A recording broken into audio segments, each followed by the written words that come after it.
Hi there, I'm Stephen. And I'm Gareth, and we're from the 1014 Rugby YouTube channel. And Raw Rugby has asked us to do some analysis. Yeah, and above us now you can see the Ngani Laumape try that he scored through a wonderful cross kick from Bowden Barrett to his brother Geordie in the third and deciding test between the All Blacks and the Lions. What we wanted to do is really run through this, and more importantly the lead up to this try, because it is actually using Warren ball, which is a term that's used with negative connotations out there. Warren ball is not exclusive to Wales or the British and Irish Lions. And as Steve said, the All Blacks are actually using it. Everybody is using it. Not a lot of people tell you what it is. We've done a video on this separately. Here's a link to it. But very quickly, we just want to tell you what Warren ball is, what we believe it to be. So Warren ball is all about compressing the opposition's defence while you keep your attack width. Yeah. And also creating mismatches in the opposition, which is exactly what the All Blacks did on their move. So normally, let's take a line out from the side of the field. Normally the ball is either thrown in quickly off the top from the halfback to the number 10 or number 12, who takes a very tight line into the opposition creative midfield players. Yeah, so the 10 or the 12, the people who can determine how the defensive line is going to structure, with the 13 of course, but if you can take half of that defensive line out, you're ahead of the game. So that 12 or 10 will run into the opposition, 10 or 12, try and take them out. The attack forwards get around the corner, they call it.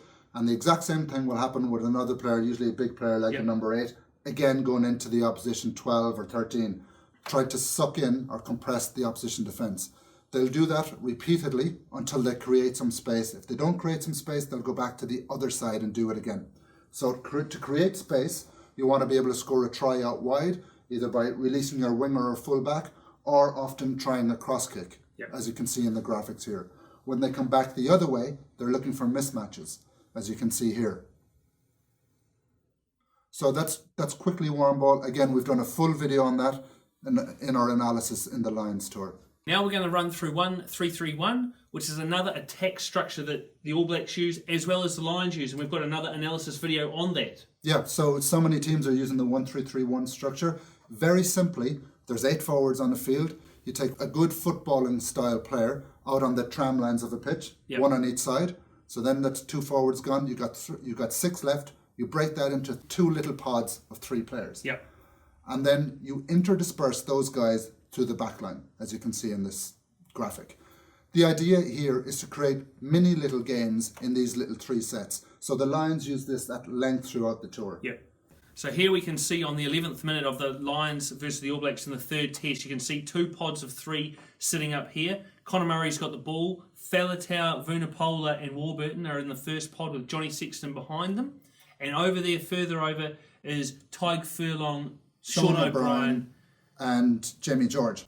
We see Vunipola, often the man to take the ball up, goes into contact, and he always has these 3 guys going together, so they always have 1 guy attacking and 2 guys clearing out that ruck.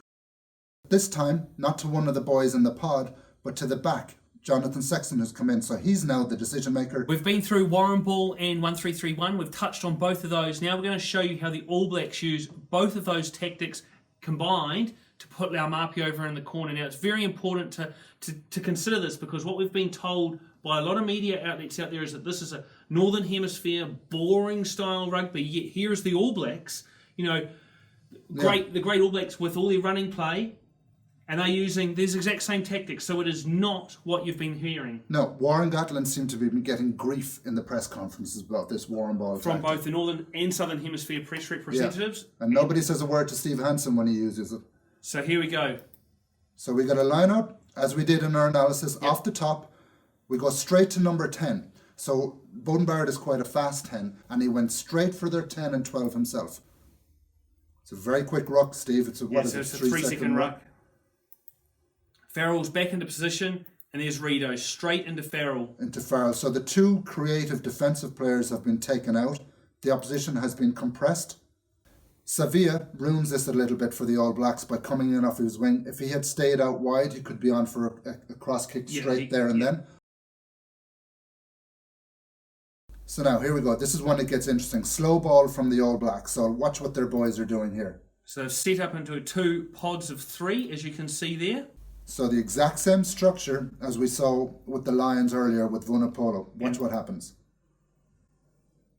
But this is a slower ball, and slow ruck. So let's go into another pod. Slow ruck.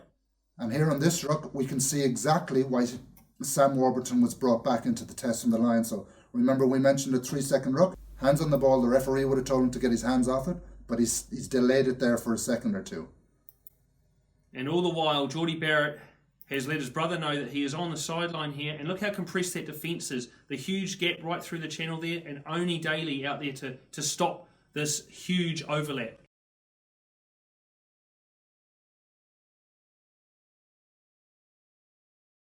And here's a bit of fun analysis here from a Beauden Barrett try, a great try he scored against the Irish last year in Dublin. We've got a full video on this. Here's the link here. We've already done the analysis on this, but we wanted to quickly run through this because we did ask the question, could Beauden Barrett and the All Blacks use this against the Lions? And what have the Irish and the Lions defence coach learnt from this mistake here? This is a very interesting one because, as Steve said, our video went up before the Lions tour. We pointed out that a lot of the Irish players here in the defensive lineup were actually going to be on the Lions tour, but most importantly, the defence coach, Andy Farrell, was the Lions defence coach, and in theory we posed the question, this could happen again in the Lions tour. So here we have it. Johnny Sexton is positioned on the left-hand side of the field, and Beauden Barrett takes a flat pass, makes a direct beeline to Jared Payne, goes outside Conor Murray. With his extreme pace, and there he is. Beautiful try, first phase, pre-planned move. So we thought that would happen again in the Lions tour, and it did. And let's remind, this is the deciding test of the biggest test series the All Blacks have played in 12 years. Are they going to use that same move? Surely not. We've got the exact defensive lineup. So Johnny Sexton is standing on the same side of the scrum. Admittedly, it's a narrower side. And check it out. Barrett gets caught. Why does he get caught there? The difference, let's put it back. So Conor Murray was obviously told not to shadow Aaron Smith and not to come right here into the pocket. But the reason is he's got that extra couple of metres, and those extra couple of metres enable him to get to the fastest 10 on the planet. And he nullifies that attack. So there you go. Thanks very much to Raw Rugby for an opportunity for us to do a little bit of analysis with this footage. I'm Gareth. I'm Stephen, and we've really enjoyed this. So get on over to our channel to see if you want a bit more of analysis over there. The 1014 Rugby, our own YouTube channel. Thanks very much. Cheers.